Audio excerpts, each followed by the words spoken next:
A couple on their honeymoon disappears along the most photographed stretch of the Pacific Coast Highway. Their car was found with the engine still warm, wallets inside. No signs of struggle. The only clue, a single photo posted online, showing a background that doesn't exist. 18 years later, a retired highway patrol officer notices something in the photo no one ever caught before. What happened at mile marker 12? Subscribe for more cinematic true crime stories where the past never stays buried. August 3rd, 2005. Location: Pacific Coast Highway, California, mile marker 12. The ocean was calm that morning. A thin marine layer clung to the cliffs like a secret it wasn't ready to tell. Sea mist rolled over the winding ribbon of highway, muting the dawn light, softening the jagged coastline into something ghostly. It was the kind of morning that seemed to belong to no one, where time slowed down just enough for people to disappear. At exactly 6:17 a.m., a trucker named Ed Callahan pulled onto the shoulder at mile marker 12 to relieve a throbbing migraine. He stepped out of his rig, blinked at the blur of fog over the Pacific, and took 2 aspirin with lukewarm coffee from a dented thermos. When he looked back toward the road, he noticed something that hadn't been there the last time he passed. A pale blue 2002 Toyota Camry, parked too neatly, too deliberately. He didn't see anyone inside. The windows were up, headlights off. The car didn't look crashed or abandoned. It looked paused, as if the owners had simply stepped out and meant to return. He would remember that phrase later, meant to return, because no one ever did. By 9:43 a.m., CHP officer Nicole Arrieta arrived on scene after a call from a passing motorist flagged the vehicle as suspicious. The blue Camry hadn't moved. It was parked 2 feet off the asphalt, front tires aligned perfectly with the white shoulder line, engine cool. She approached with standard caution, glanced inside. No driver, no passenger. 2 cell phones resting on the center console, a pair of sunglasses on the dash, 2 half-empty water bottles in the cup holders, back seat empty, trunk locked. Inside the glove box, insurance papers and registration. Owner, James E. Hartwell, age 29. Passenger, Emily Rose Hartwell, age 27, his wife of 12 days. Their wallets were found in the driver's side door pocket, IDs facing up. But there were no keys, no footprints in the gravel shoulder. No note, no sign of panic or violence. Just the soft hiss of waves breaking below and the hum of traffic curling along the cliffs. Indifferent. Nicole walked 50 yards in each direction. She saw nothing unusual until she looked up toward the cliff wall behind the turnout. Embedded in the craggy surface was a faint mark, like someone had pressed something flat and circular into the dirt. It looked fresh. Below it, a scattering of tiny crushed seashells, out of place so far above the shoreline. She photographed the scene, filed her initial report, requested a tow. At 11:12 a.m., the Hartwells were officially declared missing. By sunset, their names were circulating on local news stations, accompanied by a cheerful photo from their wedding just 2 weeks prior. He wore a gray suit, she a lace dress with wind-tangled curls, both laughing with their heads tilted back, arms outstretched. In the background of that photo, tucked in the far corner, barely visible between the trees, was a shape no one noticed at first. Not until years later, and by then, it was already too late. July 18th, 2023. Location: Pacific Coast Highway Archives Division, Ventura County, California. The Hartwell file was in the wrong drawer. It shouldn't have mattered. Cases that cold had long since settled into the forgotten strata of bureaucracy. But for retired CHP investigator Howard Lane, it mattered more than anything else. He wasn't supposed to be at the archives building that morning. His badge had been retired for 5 years. His office was now a garage with half a fishing boat in it, and a radio that only played baseball. But the Hartwells still kept him up at night. He had driven that stretch of the Pacific Coast Highway thousands of times since 2005.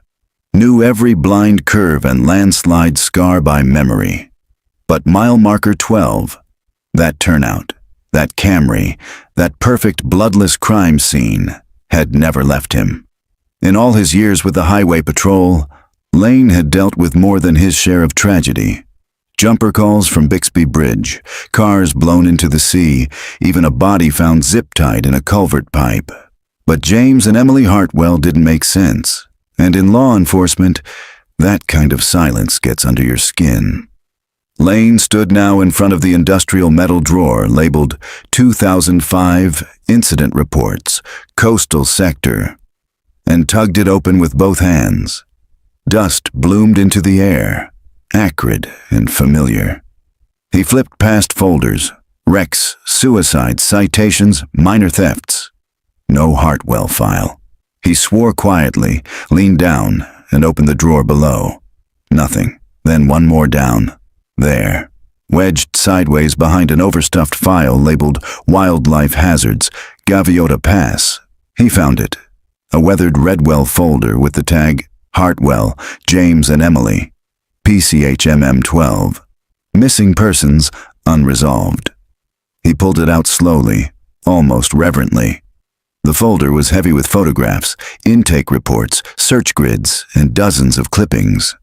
Everything was right where he remembered, except for the printout of the last known photo posted by James to their travel blog on August 2nd, 2005. The photo had been dismissed early on. A smiling selfie of the couple, perched at a scenic overlook, the Pacific curling in the background. They were happy, windswept, sun-drenched. It had been time-stamped 5:49 p.m., just 12 hours before their car was found empty. Investigators had determined it was taken somewhere between Carmel and Big Sur, but no one had been able to match the exact location. Until now. Lane held the photo under the archival lamp, squinting. Something in the background had caught his eye, something he hadn't noticed before. The coastal cliffs behind them had always seemed familiar, but it was the rock formation just behind Emily's right shoulder that brought a pulse of adrenaline into Lane's chest. A long, flat slab, horizontal, fractured at a 45-degree tilt, just visible between the blur of wind-blown hair and ocean spray. He had seen that rock before. Not on any tourist trail, not in any photo archive, in real life, and not once. Twice. He reached for his notepad and started sketching. Then he opened the county's coastal development survey maps from 2005. There, the rock slab was part of a forgotten service road blasted into the cliffside during construction repairs from a mudslide years earlier. It had been sealed off in 2006 after erosion made it impassable. But in August of 2005, it had still been accessible, roughly 3 miles south of mile marker 12. Lane circled it on the map, then circled the date again, August 2nd. If they had been there, if that photo was from that location, then every theory about where they vanished fell apart, because they were never at mile marker 12. Not when the photo was taken. The next morning, Lane drove south. He didn't tell anyone, didn't notify local PD. He wasn't a cop anymore. He just wanted to stand on that spot, see it with his own eyes. It took him an hour of driving winding, nausea-inducing roads before he reached the barricaded gate. The old service road looked like a dried vein snaking through coastal sagebrush. Eroded. Forgotten. Barely wide enough for a single vehicle now. He parked his truck, climbed over the rusted chain, and started walking. His knees ached, his back protested, but as he rounded a curve that overlooked the sea, he stopped dead. There it was, the fractured slab of rock, the one from the photo, and lying at the base of the slab, partly buried under wind-blown silt and sea debris, was a warped, sun-bleached lens filter, the kind that attaches to a digital camera. Lane crouched down, picked it up gently with a handkerchief. Etched in the rusted metal rim, almost invisible, was the brand. Canon 58mm UV, Japan. The same lens brand listed in the Hartwell's missing electronics report. The one attached to the camera that was never found. He didn't speak, just stood there, letting the surf crash below him. For 18 years, they'd believed the Hartwells vanished at mile marker 12, but they were 3 miles south, and someone had gone to a lot of trouble to make sure nobody ever knew that. July 21st, 2023. Location, Ventura County Sheriff's Office. Cold Case Division. The room smelled like old carpet and burnt coffee. Detective Marin Reyes sat behind a steel desk beneath buzzing fluorescent lights, flipping through a cold case intake sheet. The words, "Reactivation Request." External were stamped in red at the top, and the name Hartwell was scrawled in the center margin in a familiar, looping hand. She raised an eyebrow. Reyes had inherited the cold case division 2 years earlier. She was 43, relentless, and patient to a fault. Where others saw hopeless stacks of paper, she saw unresolved patterns. And she knew the Hartwell case. Everyone in Ventura law enforcement who'd been around long enough did. The couple who'd vanished with no trace and no struggle, parked like statues in the morning fog. But that case had been closed in everything but name. She tapped her pen against the intake sheet and looked at the attached note. From H. Lane. Retired CHP discovered evidence inconsistent W original scene location. Request reevaluation of MM12 as true site of disappearance. Possible photo analysis discrepancy. Recovered artifact at undocumented service turnout. Possible camera component. Believed linked to Hartwell belongings. Can we talk? Reyes leaned back in her chair, the pen stilled between her fingers.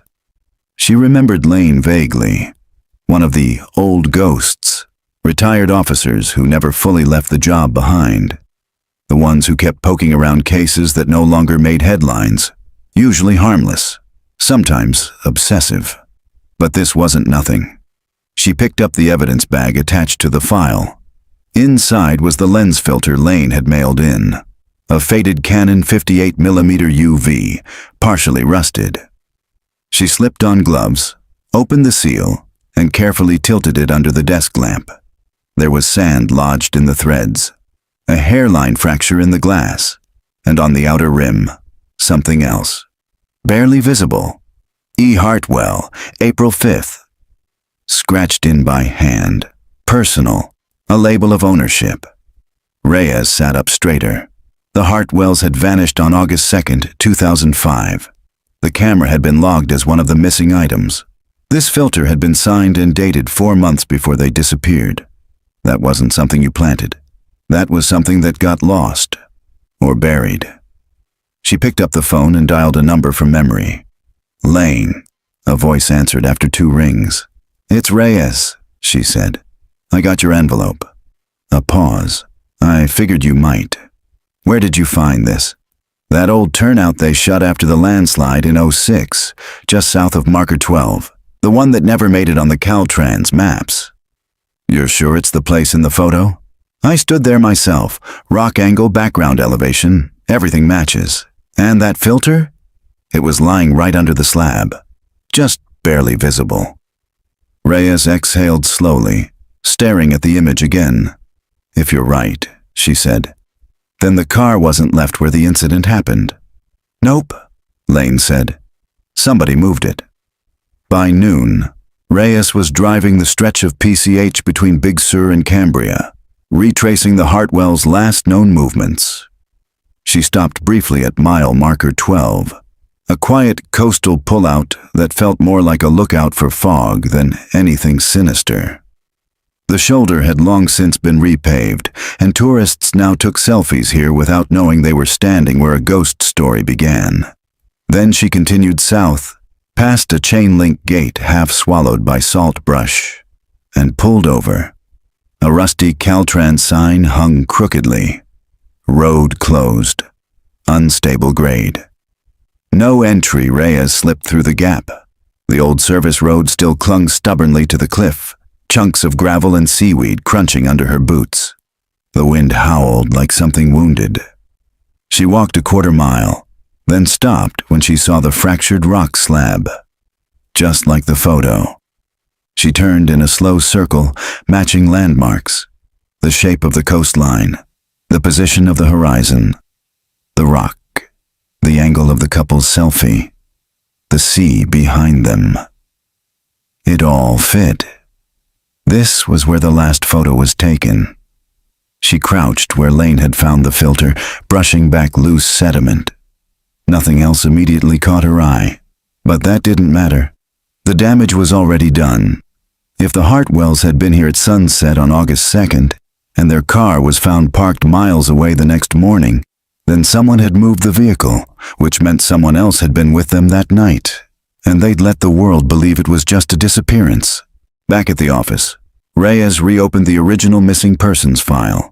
At the time, it had been ruled a no-crime disappearance. No blood, no sign of struggle. The theory had gone like this. The newlyweds went for a walk along the cliffs, slipped, fell, and were swept out to sea. A tragic accident. An open-ended ending. But now, the theory no longer held. She looked at the property log.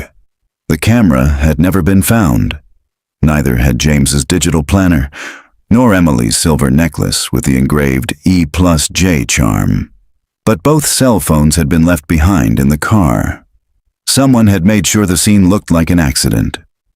Reyes stood and walked over to the evidence cabinet. She unlocked the drawer labeled Hartwell, slid it open, and pulled out the original photographic analysis report. She laid the selfie under a new forensic light. The digital contrast enhancement brought up what Lane had missed, and maybe what investigators had missed too. Between the couple, in the far background, there was a blurry vertical shape in the shadows. At first glance, it looked like a shrub or tree, but when she magnified it and adjusted the lighting balance, it looked like a person, just barely visible, standing behind them, not posing, not smiling, just watching. July 22nd, 2023, location, San Luis Obispo County, Hartwell family residence. The house sat on a quiet cul-de-sac in Arroyo Grande, the porch shaded by bougainvillea that hadn't bloomed in years. The Hartwell name was still on the mailbox, though only one parent remained. Margaret Hartwell opened the door slowly, her back slightly hunched but her eyes sharp behind wire-rimmed glasses. She didn't ask who Detective Reyes was. She didn't need to. The name badge, the car idling in the driveway, the look in the woman's eyes, she'd seen it all before. But not for a long time. "Come in," Margaret said quietly. "You'll want tea. People always want tea when they come to talk about Emily." Inside, the home was tidy and dim, preserved like a museum. Reyes noticed the framed wedding photo of James and Emily still perched on the mantel, the one the newspapers had run for weeks. James with his hand on Emily's waist, her bare feet in the sand, a Pacific sky behind them, cloudless and endless. They were married in Big Sur, Margaret said as she poured hot water into 2 cups. Right where they disappeared. Poetic, I suppose, if you believe in that sort of thing. Reyes sat down at the kitchen table, placing a soft evidence folder between them. "I'm not here with answers," she said gently. "Not yet, but we've reopened the case. Something's changed." Margaret didn't flinch. She stirred her tea without drinking it. "Changed how?" Reyes slid a photograph across the table. The enhanced image of the selfie, James and Emily in the foreground, and in the far background, the blurred, vertical shadow. Margaret leaned forward. "That wasn't there in the original photo," she murmured. "It was always there. We just didn't see it. No one enhanced the image this far back in 2005. We were limited by the tech." Margaret stared at the image for a long time. "It's not James," she said softly. "Not his shape, not his posture." "You're sure?" "I'm his mother. I'm sure." Reyes nodded, letting the silence stretch. Margaret's fingers trembled slightly as she reached for the photo again. as if touching it might shake something loose from memory. "There's something else," Reyes said after a beat. "This location, where the photo was taken, it wasn't mile marker 12. Margaret looked up, confused. It was farther south, on a sealed-off turnout, abandoned after a landslide. The road was unstable and shut down in 2006, but in August 2005 it was still passable. Someone took them there, and then moved the car." The color drained from Margaret's face. "You're saying it wasn't an accident. I'm saying someone went to a lot of trouble to make it look like one." Margaret stood up and crossed the room, her movements slow but deliberate. She opened a drawer and pulled out an old manila envelope, creased, yellowed, and held shut with a paperclip. She laid it on the table. "I wasn't sure I should keep this," she said. "After a while, I felt like maybe I was clinging to it because it was something. But now—" She opened the envelope and spilled the contents onto the table. Inside were 2 Polaroids, a folded receipt, and a note handwritten in block letters. Reyes picked up the first photo. It showed James and Emily seated at an outdoor cafe, sipping drinks, happy, relaxed. "That's from their road trip," Margaret said. "Emily mailed it from a motel in Monterey. It arrived 2 days after they were reported missing, just late enough to feel like a cruel joke." Reyes turned the photo over. On the back, Emily's handwriting read, "Wish you were here. We made it to the cliffs. Sunset tonight. Love, M." The second photo was a shot of a journal page, zoomed in, almost clinical. The handwriting looked like James's. One sentence had been circled 3 times in red ink. "We saw someone again, same guy from the last turnout. He keeps pretending not to watch us. It's creeping him out." Reyes felt her pulse tick up. "Did you show this to the investigators back then?" "I did. They filed it. Said it was probably nothing, a passing hiker. No one matching that description ever came forward." "And the receipt?" Margaret passed it over. Reyes unfolded it carefully. A hardware store slip, dated July 29th, 2005. Just 4 days before the couple vanished. Purchased items: tarp, rope, flashlight batteries, a pair of utility gloves, and a folding spade. The name on the card? L. Granger. Reyes sat up straighter. "Who's that?" "I have no idea," Margaret said. "But that receipt was in James's hiking journal when his things were returned. The officer told me it probably belonged to someone else, said it got mixed up. But what if it didn't?" Reyes stared at the name. In any other case, this might have been noise. Just background static, but not in this one. Someone else had been watching the Hartwells, close enough for James to notice, close enough to be written down. And now, 18 years later, a name had finally surfaced. L. Granger. Later that evening, back at the department, Reyes ran the name through the DMV and state databases. Nothing came back. Then she narrowed the search to business owners in coastal San Luis Obispo County in 2005. It took nearly an hour, combing through old permit records and contractor applications. Then it hit. Granger, Louis B. Contractor license expired. Owner of Granger Coastal Repair and Grading, a one-man operation hired in 2004 by Caltrans for landslide mitigation near the old service road south of MM12, the exact turnout where the last Hartwell photo had been taken. Reyes leaned back in her chair, the room suddenly very still. A man who had access, a man who knew the roads, a man who was there, exactly when and where the couple disappeared. She opened a new case file. Subject: Louis B. Granger. Status: Person of Interest. Priority 1. July 23, 2023. Location: San Simeon, California. Granger Coastal Equipment Yard, abandoned. It was just a rust heap now. A gate hung lopsided between 2 leaning fence posts, choked in dune grass and welded shut by years of salt air. Behind it, the lot stretched out like a graveyard for broken machinery, backhoes with missing treads, cement mixers speckled with bird droppings, rust-bitten pipes tangled in brittle weeds. Detective Reyes stood at the edge of the yard, the Granger file tucked under her arm, her badge clipped at her hip. She wasn't here with a search warrant, not yet, but this wasn't private property anymore. According to tax records, the land had been forfeited for back taxes in 2011. It was a dead place, just like the man she was looking for. Louis Bernard Granger, born 1951. No children, never married. Lived alone in a trailer on the inland side of Route 1. Disappeared from his known address in 2006, barely a year after the Hartwells vanished. No forwarding address, no death certificate, no proof of life. A quiet exit. The kind a guilty man makes. Reyes stepped over the fence and into the lot. The wind rattled loose siding against an overturned tank. Nothing moved but a startled gull that flapped off the shell of a rusted water truck. But there was a building in the back. Long rectangular sheet metal walls rippled from salt storms. A lock hung on the door, corroded but intact. Reyes knelt and pulled a thin pry bar from her satchel.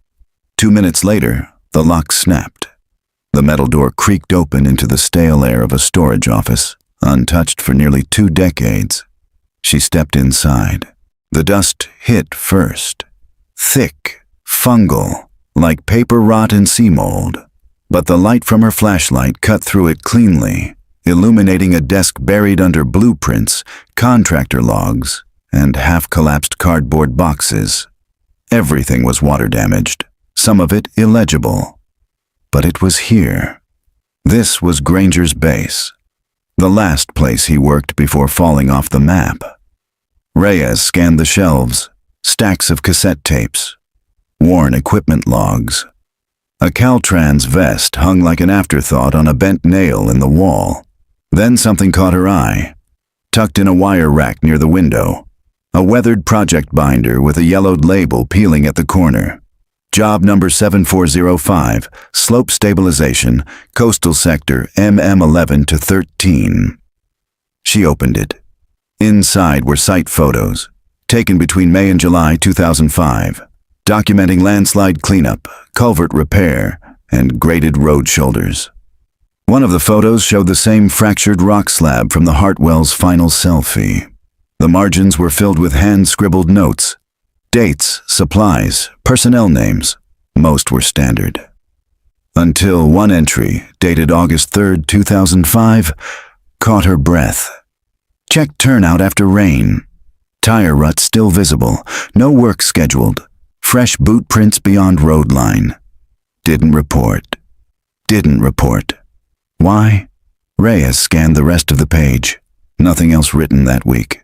The next entry wasn't until the following Monday. And under the binder's final divider was a folded sheet of notebook paper that felt out of place. She opened it. A list. 2 names at the top. James Hartwell, Emily Hartwell. And beneath them, columns of details. Vehicle, route, license plate. Notes about where they'd stopped. Local trailheads, restaurants. It read like surveillance, like someone had tracked them. Near the bottom, last seen, August 2nd, sunset, saw camera. Beneath that, 3 words scrawled in different ink. They knew me. Reyes stood frozen in the half-light. Then the sound hit her. A soft metallic clang, like something shifting deeper inside the building. She snapped off her flashlight and went still. No birds, no wind now. Then another sound. Scrape, scrape. It was coming from the back room. She moved slowly, hand brushing the grip of her sidearm. The door to the rear office was partially open, the hinges twisted from heat warping. She nudged it wider with the tip of her boot. And there, lit only by the dust haze filtering through a single cracked skylight, was a cot, a thin blanket, an overturned can, a jar of peanut butter, footprints in the dust, fresh, a plastic jug half filled with water. Someone had been living here, recently. She turned in a slow circle, heart climbing her ribs. No power, no plumbing, no vehicle outside. But someone had been staying in Granger's yard, someone who knew this place, who knew the roads. She stepped back out into the light, scanning the coastline. It wasn't just about the Hartwells anymore. Back in her car, Reyes radioed dispatch. "I need a search unit at 721 Coastal Yard, San Simeon, abandoned contractor site. Possible evidence of habitation, and send a forensic team. There's handwriting samples and job logs I need processed." She paused and put out a local APB, names Louis Bernard Granger, now listed as missing, suspicious circumstances. May still be alive. Later that night in her apartment, Reyes spread the evidence on her kitchen table. The grainy image of the man in the background, the lens filter, the Polaroid from Emily, the receipt, the field note. They knew me. And now, someone possibly squatting at Granger's last known location. Reyes pulled up Google Earth on her laptop and typed in mile marker 12. She stared at the digital coastline. Somewhere near that turnout, hidden beneath time, was the answer. Not just to where the Hartwells went, but why? And someone still alive might be ready to make sure that truth stayed buried. July 24th, 2023.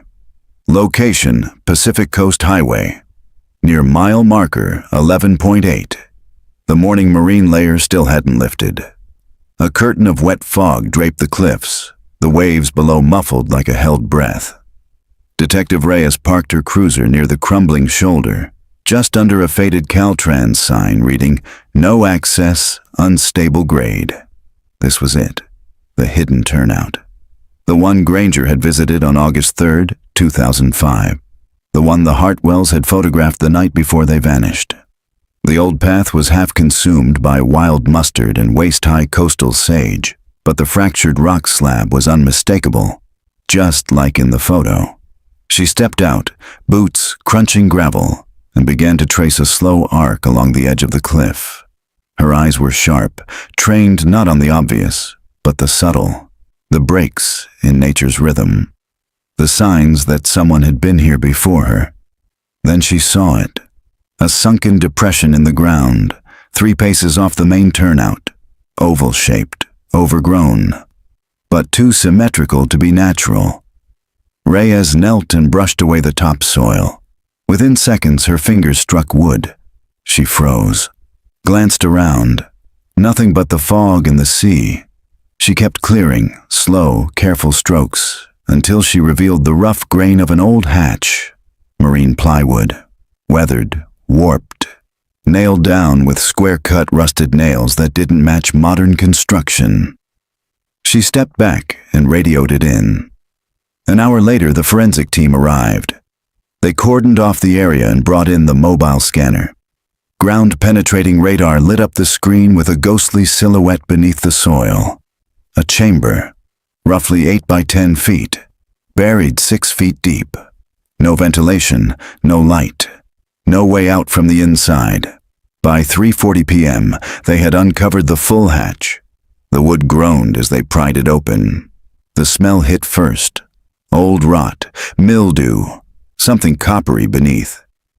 Reyes pulled on gloves and descended the short ladder, flashlight cutting through the dark, and what she found made her blood run cold. Inside the chamber, a metal folding chair, tipped over on its side. A pair of zip ties on the ground, frayed. The faint outline of a shoe print in the hardened dirt.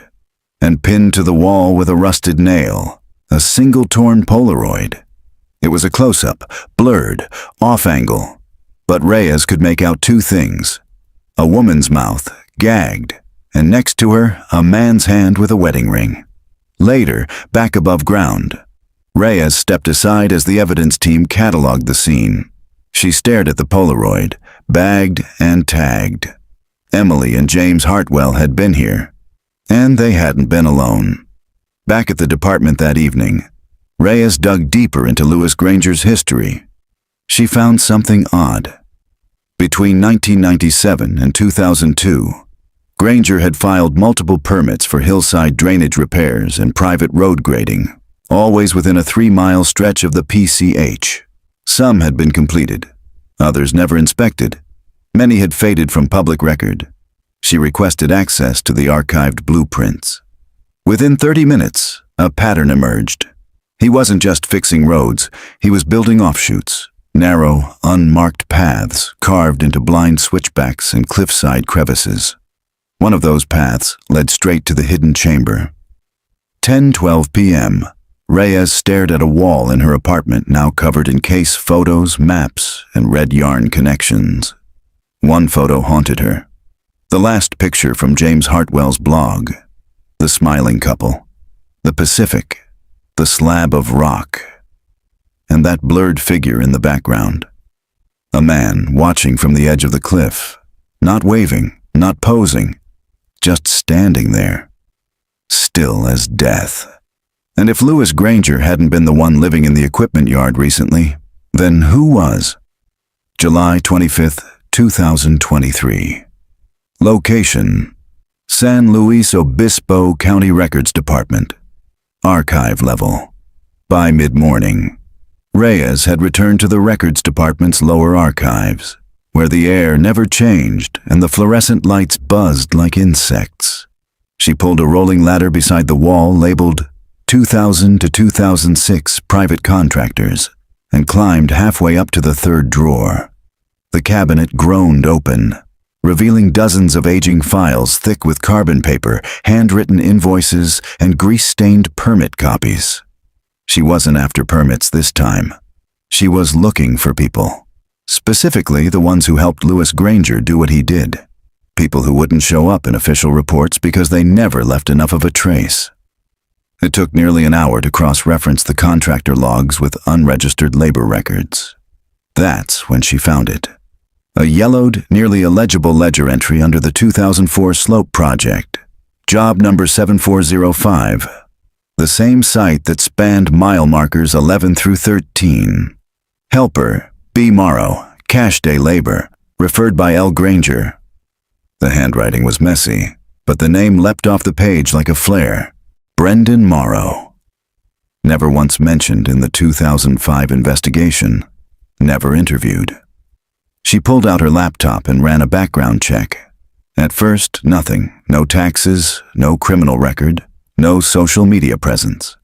But buried in DMV records, she found a registered trailer address. Crag Hollow Road, west of Atascadero. The last activity tied to that address had been a utility shutoff in 2010, but the place hadn't been condemned, and that meant it was still out there. By 3:30 p.m., Reyes was already halfway through the winding, oak-covered roads that led out of town, the address punched into her dash-mounted GPS. The deeper she drove, the less cell reception she had. Just before 4:15 p.m., Reyes spotted the trailer, a faded green box behind a leaning split-rail fence, surrounded by rusted-out metal parts and broken furniture. A crumpled lean-to shed sat collapsed to one side, and a dented burn barrel smoldered faintly nearby. She parked off the road and approached slowly, one hand near her sidearm. The front of the trailer looked abandoned, but someone was out back. A barefoot man sat in a folding chair behind the trailer, shirtless despite the shade, stirring the embers in the burn barrel with a piece of rebar. His head was shaved and his skin looked waxy, sun-damaged, slack. Brendan Morrow, Reyes called. He looked up but didn't answer. "I'm Detective Reyes, San Luis Obispo County." She kept her tone calm, steady. "I'd like to talk about Lewis Granger."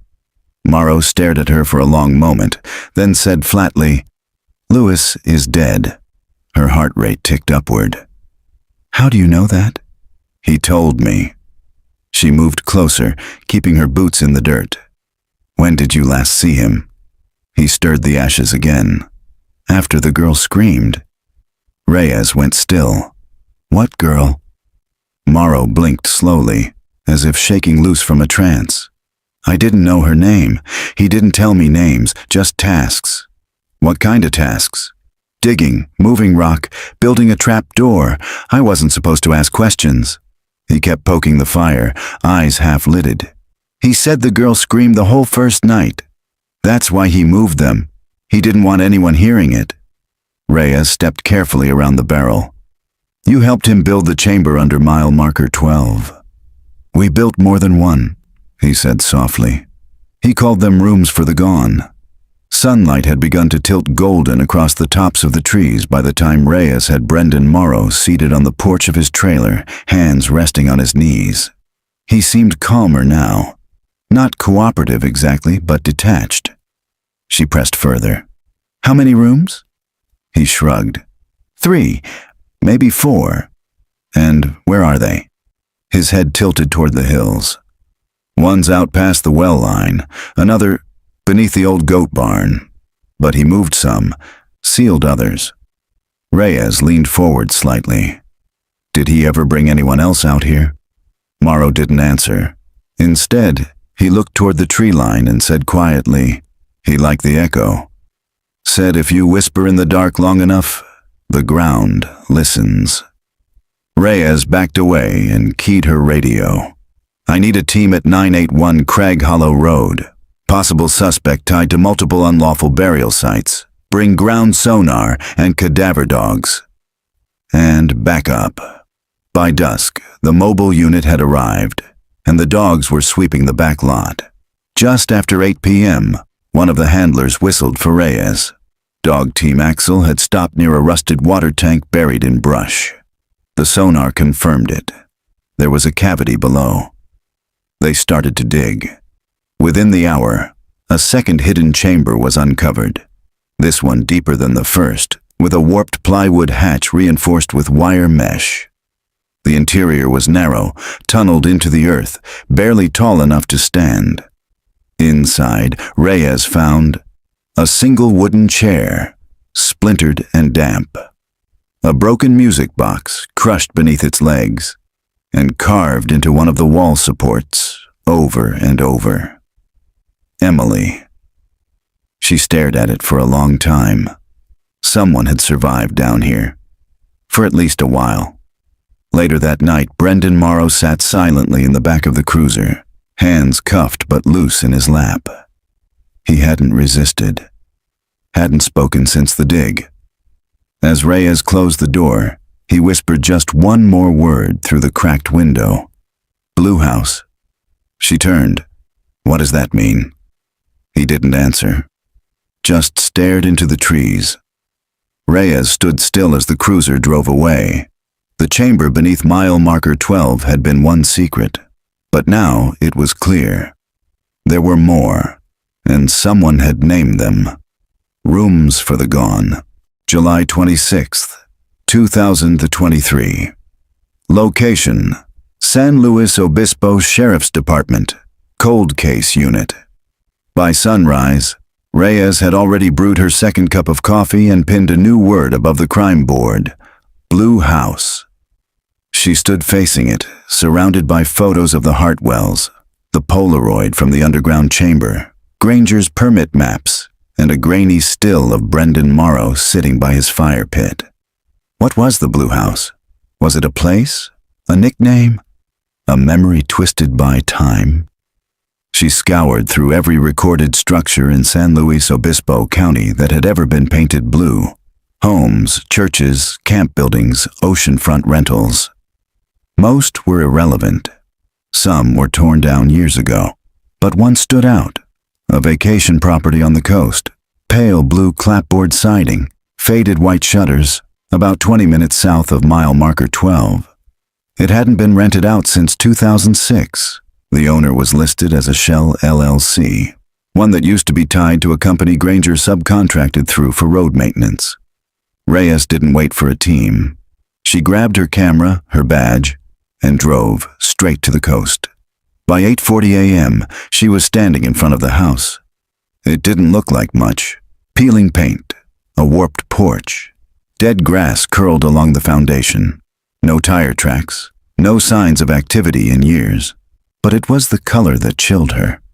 Not bright beach blue, muted, almost gray in the early light. The kind of blue that photographs differently depending on the film used. She pulled out the Hartwell's final blog photo again. Zoomed in, that strange gray-blue smudge in the upper corner, The background no one could identify. It matched the color of this siding. She walked up the steps and tested the door. It creaked open. Inside, the air was stale. Cold, despite the sun outside. Dust floated through shafts of light, and the silence pressed heavy against her skin. The house was mostly empty. No furniture except for a single armchair in the living room, covered in a sheet. But the floor creaked wrong. She paced slowly, heel to toe, tracing the boards. There, beneath the rug in the center of the room, was a trap door. Her breath caught. No lock, no hinges.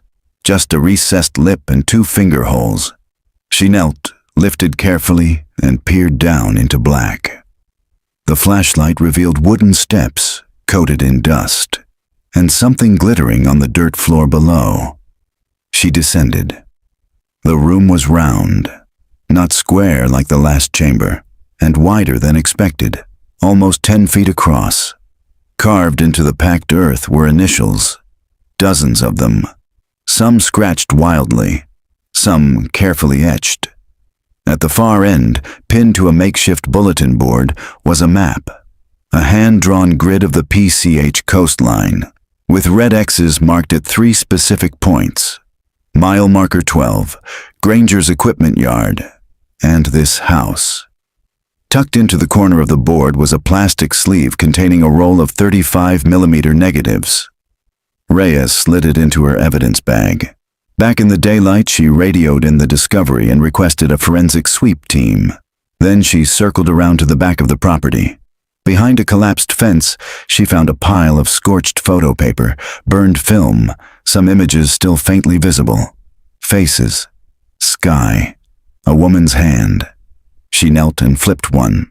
On the back, written in faded ink, Day 5J. Her stomach turned. Granger had photographed them, documented their captivity. She gathered what she could before the wind carried the ash away. That afternoon, Reyes brought the negatives to the lab. The tech, an older man named Vince, handled them like glass. "These haven't been stored right," he said, "but I'll get you what I can." By evening, 5 prints were ready, and one made Reyes stagger. It showed James Hartwell, alive, sitting on the floor of what appeared to be the round chamber, eyes half closed, a cloth tied over his mouth. His wedding ring was still visible, his shirt torn. Behind him, a pale blue wall. Not the first chamber, not the one near mile marker 12. This photo was taken here, in the Blue House. That night, Reyes sat in her car outside the department, rain misting across the windshield. She replayed everything Brendan Morrow had told her. The rooms, the echo, the girl screaming. And a question surfaced that she hadn't asked yet. Where was Emily buried? They'd found no bones, no blood, no clothing, just carvings, traces. Had she ever made it to mile marker 12? Or had her voice been swallowed somewhere else entirely? She scrolled back through the Hartwell's blog entries. Looked again at the second-to-last post, taken at dusk just before the final one. It had been geo-tagged. She hadn't noticed it before. 35.1724 degrees north, 120.7803 degrees west. She entered it into the map app. It landed on an unpaved turnoff just south of the Blue House. She zoomed in. There was nothing marked there, but the satellite view revealed a long shadow. Something buried, something square. July 27th, 2023. Location: Coastal Bluff Trailhead, south of San Luis Obispo. By late morning, Reyes stood at the edge of the bluff trail, the ocean pulse below her muffled by fog. She adjusted her pack and stepped over the bent chain blocking the old trailhead. The satellite coordinates from the Hartwell's blog had led her here, half a mile south of the Blue House, where the land fell sharply into bramble and dune grass. There were no markers, no fencing, just silence, the low moan of waves, and the feel of something watching. She moved carefully down the path, tracing the coordinates on her phone, adjusting as the signal flickered. 20 minutes in, the air changed. The wind stilled. Even the gulls were gone. And then she saw it. A patch of earth flattened unnaturally. Grass stunted. A faint rectangle traced in the dirt, subtle but deliberate. She knelt and pressed her palm flat against the center. It was cooler than the rest of the ground. Reyes called it in. Within the hour, the forensic team arrived with ground-penetrating radar. They scanned the area in a grid. The technician, a lean man with sunburned ears, flagged her down after the second pass. "We've got a void," he said. "Roughly 6 by 8 feet. Depth is inconsistent. Shallow on one end, deeper on the other. Could be a partial collapse." They began to dig. 2 hours later, the shovel struck wood. The coffin wasn't standard. It looked handmade. Rough planks, nailed unevenly, smeared with black tar for waterproofing. The smell that followed was immediate. Sweet. Rancid. Reyes pulled her shirt over her mouth and peered inside. It held a body. Female. Adolescent. The remains were curled, knees to chest, arms bound tightly with rope now frayed to strands. No clothing, no ID, only a single bracelet, half buried beneath the bone. Plastic, blue and white, faded from sun. She didn't need a forensics report. She'd seen that bracelet before, in the Hartwell's photos. Emily. Later that evening, back at the department, Reyes sat before the board, eyes burning from lack of sleep. She'd confirmed the dental records. The remains in the box belonged to Emily Hartwell. It had taken 18 years, 3 sealed chambers, and 1 whisper from a man stirring ashes to find her. But James was still missing. And now she had more questions than answers. Why was Emily buried separately? Why was James photographed weeks after her estimated death? What had Granger been doing after Emily died? The idea of one killer had always felt clean. Easy. But now it was unraveling. She stared again at the photo she'd found at the Blue House. James Hartwell gagged, hands tied, eyes dull but alive. That photo had been taken weeks, maybe months, after Emily was gone. Granger had kept him alive. But for what? She went back through Morrow's interview transcripts, searching for anything she missed. Then she found it, scrawled in the margin of her notes from the trailer visit. Lewis liked the whisper, said the soil could remember, rooms for the gone, but the ones who stayed too long, he said they started to change. Reyes circled it. Who changed? The captives or Granger? By midnight she couldn't sleep. She got in her car and drove. Back to the Blue House. She parked down the road, flashlight in hand, and walked to the foundation. The crawl space beneath the back porch had been sealed by code enforcement long ago, but the boards had loosened since her last visit. She pried one open and slipped under. There, in the damp dirt, she found something she hadn't seen before, a hollow carved into the wall, stuffed with decaying paper. She pulled it free. Journals, water damaged, pages stuck together, but some entries still readable, written in 2 different hands. The first entries were mundane. July 7th, brought them food. She won't eat. He stares, sleeps with his eyes open. July 11th, had to gag her again. Won't stop screaming. July 13th, she knows her name, keeps repeating it. Then the tone shifted. A different script. Uneven, faint. I don't know how many days. No light, no time. Her voice is gone. Mine too. She didn't wake up this morning. He said it's better this way. And finally, he says he's not alone anymore. Says I'll understand if I stay. Reyes closed the notebook and leaned back against the cold earth. There was more than one voice in this house, and one of them might still be echoing. July 28th, 2023. Location, San Luis Obispo County Forensics Lab. The autopsy report confirmed what Reyes had already begun to fear. Emily Hartwell died of asphyxiation.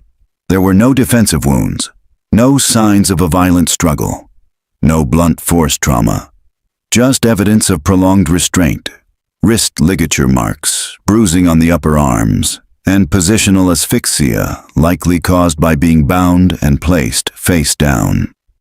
The medical examiner estimated her death occurred within 5 to 7 days of her abduction, which meant Emily was dead long before the photo of James was taken. The implications scraped something raw inside Reyes. James had not only survived the initial abduction, he had lived through her death, and someone had kept him alive long after she was buried. But why? The journals hinted at manipulation, isolation, perhaps even conditioning. She opened them again that morning and flipped to the final page. There, scrawled at the very bottom in trembling pencil, he said the longer I stayed, the less I'd want to leave. He said I was his mirror. He said the house would make me just like him. Later that day, Reyes returned to the Blue House with a forensics team. They had started pulling up the floorboards around the trap door, excavating the edges of the chamber for further evidence. One technician found a strip of metal buried behind the staircase, an old ID bracelet. The name etched into it, James Hartwell. The strange part was how clean it was, unscathed, untarnished. It had been placed there deliberately, as if it was meant to be found. That afternoon, Reyes reviewed old records from 2005 again, looking for any signs Granger might not have acted alone. One name kept surfacing in contracts, though never as a direct employee. Marcus Ames, a local handyman.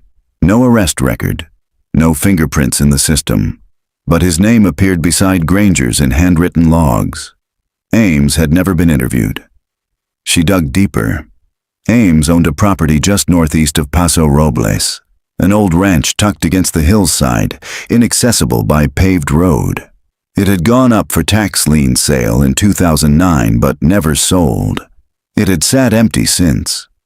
By 6:45 p.m., Reyes was behind the wheel again, driving up the cracked dirt road, tires kicking dust into the fading gold of evening.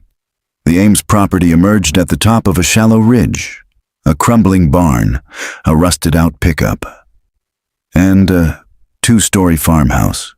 Boarded windows, slanted porch, and ivy growing wild across the south wall. She parked at the gate and approached slowly. The door hung slightly open. Inside, the house was dark, quiet, and cooler than expected.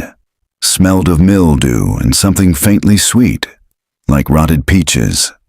She moved carefully, flashlight cutting swaths through the still air. Then she saw it. A Polaroid, taped to the wall above the fireplace. It showed James Hartwell, older, bearded, shirtless, eyes glassy. He was standing in the round chamber under the Blue House, but the timestamp was handwritten on the white frame.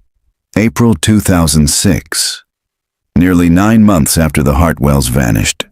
James had lived almost a year in captivity. Reyes moved deeper into the house.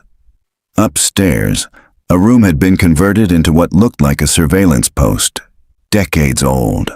Wires from defunct monitors, a dusty reel-to-reel recorder. On the shelf, dozens of tapes. She pulled the one marked JH13, slid it into the deck. The tape hissed, then, "What's your name?" A long silence, then a weak voice. "James. James Hartwell. Do you remember why you're here?" Pause. You said I couldn't leave yet." Because I'm still broken." Reyes's hand trembled. A second voice answered him, soft, distant, barely audible. "No, not broken. Becoming." She took every tape, every photo, every scrap of paper. Back at the department, she locked herself in the interview room and laid everything out under the table lamp.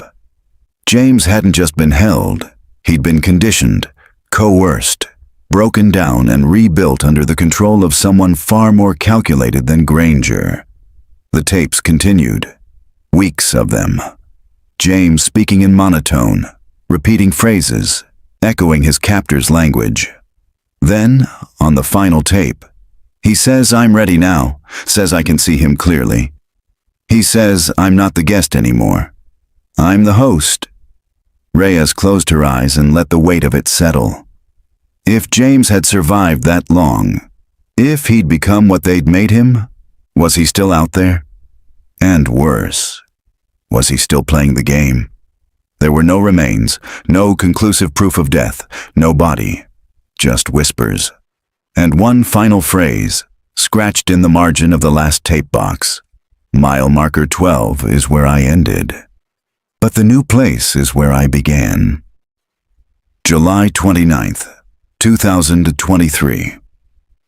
Location: San Luis Obispo County Sheriff's Department. Evidence Review Room. The audio from the final tape echoed in Reyes's head long after the reel stopped spinning. Mile marker 12 is where I ended. But the new place is where I began. She stared at the words again. Scratched not in ink, but with something sharper. Etched deep into the cardboard lining of the tape box. The handwriting wasn't the captor's anymore. It was James's. He'd left them a breadcrumb trail. Reyes opened a county parcel map and began tracing each location mentioned in the journals, tapes, and old Granger contracts. She highlighted the blue house, the buried coffin, the equipment yard, the farmhouse. They formed a triangle. But it wasn't until she overlaid an old utilities map, drawn before the wildfire reroutes of 1992, that she noticed something else. A private parcel of land nestled in the center of the triangle, listed only as Parcel 343, unincorporated. It had no listed structure, no driveway, and no utility hookups. But there was one road, an overgrown trail off the Pacific Coast Highway, ending at a gated dirt path marked only by a rusted sign. Trespassers will be prosecuted. And just beneath that, barely visible beneath lichen and rust, Reyes spotted it. MM 12.1? By mid-afternoon, she was standing in front of it. The gate wasn't locked, just rusted shut from decades of disuse. She pushed until the hinges snapped and walked in. The trail curved through overgrown eucalyptus trees and dense brush, the sea breeze carrying faint salt and decay. 30 yards in, the path dipped, and she saw it. A bunker.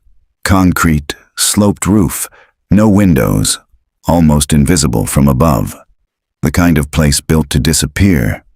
There were boot prints in the dirt, recent. Someone else had been here. She unholstered her weapon. The door was reinforced steel, sealed but not locked. Inside, darkness thick, absolute. She clicked on her flashlight and stepped down into the cold. The air was different, stale but stirred, as if it had been breathed in and out, recently. The corridor was narrow, walls lined with insulation foam, the floor still damp from the last rain. She moved cautiously, hand brushing the wall. And then the hallway opened into a large room.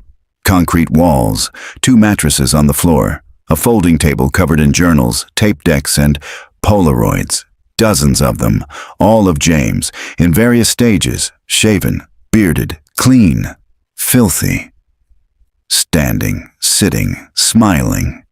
And in the final photo, taken just outside the bunker, he was alone, holding a map, staring straight at the camera. Reyes stepped deeper into the chamber, her light catching the edges of another doorway. This one wasn't open. It had been bricked over, but the cement was new. She ran her hand over it and felt heat still radiating from within. Someone had sealed this off within the past week. She marked it for demolition and backed out. As she turned to leave, her beam caught one final object on the floor near the wall. A wedding ring, tarnished. Inside the band, J+E, always. James Hartwell's ring, still warm. That night, Reyes filed an emergency order for ground excavation and structure demolition on Parcel 343. The sheriff pushed back. So did the county. But she didn't wait. By 3 a.m., she was back at the bunker with a private demolition contractor. 2 hours later, the bricked-up door collapsed. Behind it was a narrow room, 8 by 6, no light source. In the center of the floor was a shallow pit lined with stone, Inside, there were bones. Human. Dozens of them. Not fresh, not recent. Some small, some adult-sized, arranged in a spiral. A crude altar stood nearby, stained dark. Along the wall, scrawled in ash and blood, "The house isn't where we lived. The house is what we became." Reyes couldn't breathe. This wasn't just captivity. This was ritual. This was transformation. She stepped back, staring at the spiral, and realized something else. This wasn't only about James and Emily. There were more victims, more rooms, more chapters, and someone, maybe Granger. July 30th, 2023. Location, San Luis Obispo County, bunker site, parcel 343. The bones were tagged and bagged by sunrise. 17 individual sets, according to the preliminary forensics count. Reyes stood over the excavation site, still staring into the spiral that had once been a shallow grave. It didn't look like a dumping ground. It looked like a ritual. Each set of remains was curled into a fetal position, arms wrapped inward, as if arranged that way post-mortem. Some of the skulls had been painted, smeared with soot or what might have been blood, though lab confirmation was still pending. This went far beyond the Hartwells. Granger was dead, but someone else, perhaps multiple people, had continued the cycle, and someone had sealed the chamber very recently. Mid-morning, Reyes received a call from the lab. They'd run mitochondrial DNA on the smallest of the bone sets, a child, likely no older than 7. The match came back in less than an hour. Missing person file MC981 Ashley Weaver, age 6. Reported missing September 2006. Over the next hour, 5 other sets returned hits from cold cases spanning 2004 to 2011. The victims weren't random. They had vanished near the same Pacific corridor. Different towns, different years, but all along the same stretch of forgotten road. Near mile marker 12. Back at the office, Reyes pinned the names and photos to the evidence board. A line began to form, threaded in red yarn and ink. Emily Hartwell, 2005 Ashley Weaver, 2006 Daniel Keats, 2007 Felicia Monroe, 2009 Troy Beck, 2011, and then a gap. No confirmed disappearances tied to the pattern after 2011. Why? Had the killer stopped, gone dormant, or had they become something harder to trace? She turned back to the tape transcripts. James's voice echoed in her ears. "I'm not the guest anymore. I'm the host." What if the ritual had worked? What if it had transformed him into someone else? That evening, Reyes reviewed the surveillance logs from the trail camera near parcel 343. The camera had only been installed 2 weeks earlier, but it had caught something. 3 days ago, just before Reyes first found the bunker, someone had walked out of it. A man, early 30s, thin, bearded, wearing a hooded jacket and hiking boots, carrying a duffel. The timestamp, 4:03 a.m. The man paused at the trailhead, looked directly into the camera, then walked east, toward the coast. Reyes froze the frame. She enhanced it, adjusted the lighting. The man's face was older, worn, but familiar. James Hartwell, still alive. That night, Reyes drove alone to mile marker 12. She parked just beyond the turnoff, where the road sloped toward the bluff. Fog hung low again, just like the night the Hartwells vanished. She sat on the hood of her car and waited, staring out at the sea, thinking.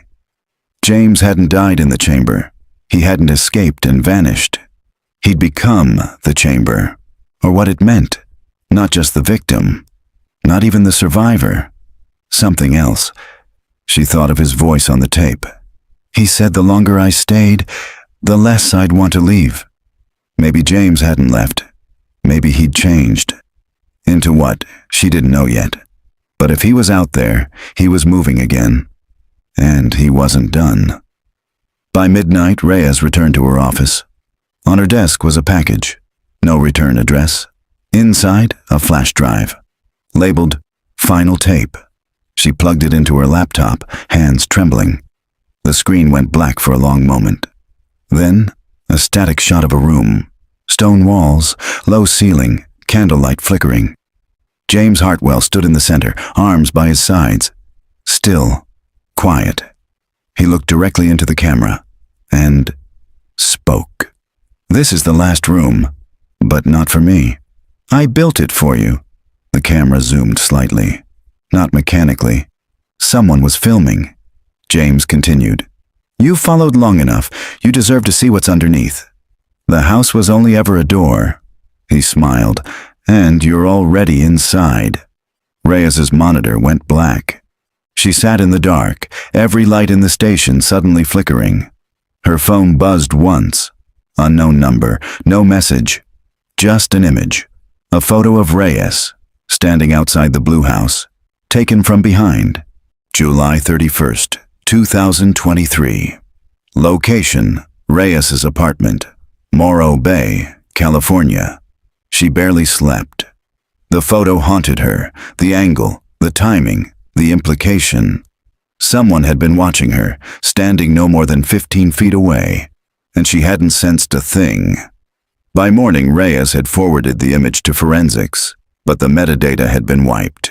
No GPS, no timestamp, no device ID, just static when they enhanced the image edges. Whoever sent it knew what they were doing, and they wanted her to know she'd been seen. Later that morning, Reyes drove north, retracing the path from the bunker to the sea, then up the winding roads toward the remote bluff roads between Cambria and San Simeon. James Hartwell wasn't hiding in the shadows anymore. He was leading her. She stopped just before mile marker 12.1 and walked the rest of the way. The fog had thinned, sunlight slanting over the cliffs, baking the rocks in morning heat. And there, off the side of the highway, was something new. A trail, fresh. Trampled grass, broken branches. She followed it without hesitation. It wound for nearly half a mile before revealing what felt like an illusion. A small cabin. Wood siding, tin roof, porch with a single rocking chair. No windows on the sides. No visible power. Reyes approached carefully. No one answered when she knocked. She tried the handle. It opened. The inside was empty. No furniture, no photos, no dishes or clothes, just walls covered in writing. Not painted. Scratched. Hundreds of overlapping phrases etched deep into the wood, ceiling to floor. She stepped closer and began to read. "I am what he made. The house is where I disappeared. The walls listen. Emily was the last thing I loved. I stayed until I became the lock." And then, across the entire back wall, in bold carved letters, "Every door is a decision." In the corner sat an old reel-to-reel player, plugged in, loaded. Reyes pressed play. James's voice returned, older, slower, worn. "By now, I'm not sure what I am. The rooms changed me, each one erased a piece. Emily didn't survive the process, but I did." A pause, breathing, the sound of wind in the background. "I was given a choice, you see, leave or stay and become. I chose to stay because I thought it was power. But it was never power, it was a pattern." A long silence. "You came looking for the man who vanished, but you found the one who replaced him. Then, this is the last room." The tape stopped. Behind the player, the floor creaked.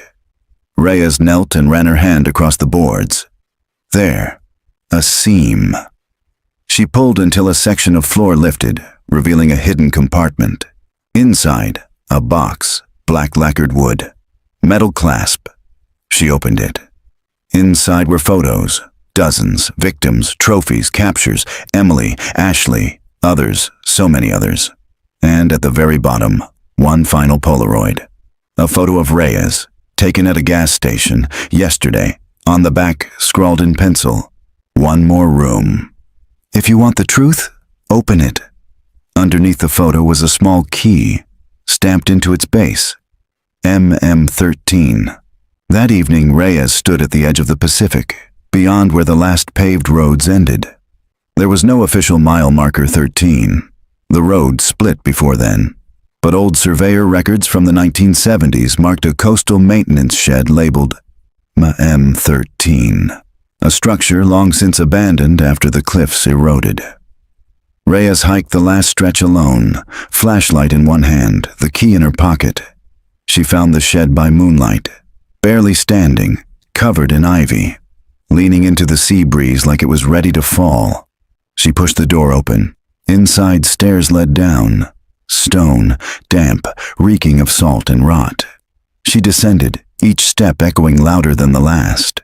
At the bottom, a steel door. The key fit. It clicked. The door opened, and beyond it, darkness. But not empty. The sound of breathing. Then, a voice. "Welcome home." August 6th, 2023. Location unknown. The emergency call came at 4:12 a.m. A private hiker had found an unmarked patrol vehicle abandoned near a collapsed maintenance shed along the northern cliffs past San Simeon. Engine still warm. Driver's door open. No sign of struggle. Inside, a flashlight. A holstered service weapon. Detective Eva Reyes's badge, and nothing else. The shed itself had given way during a rock slide overnight, half buried in coastal debris. Search teams combed the ruins for 3 days.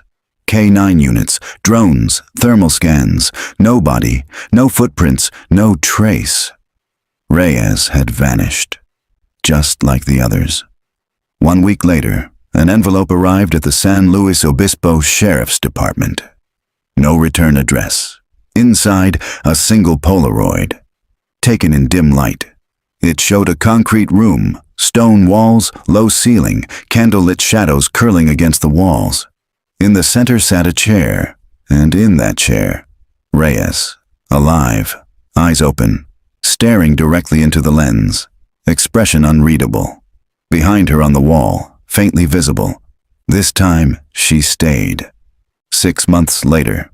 Podcast Into the Dark, episode 93. Mile marker 12. The road that took them all. They say the Pacific Highway is haunted, that something rides the fog like a whisper, waiting for the right kind of mind to break open. First it was the Hartwells, then the missing children, now Detective Eva Reyes.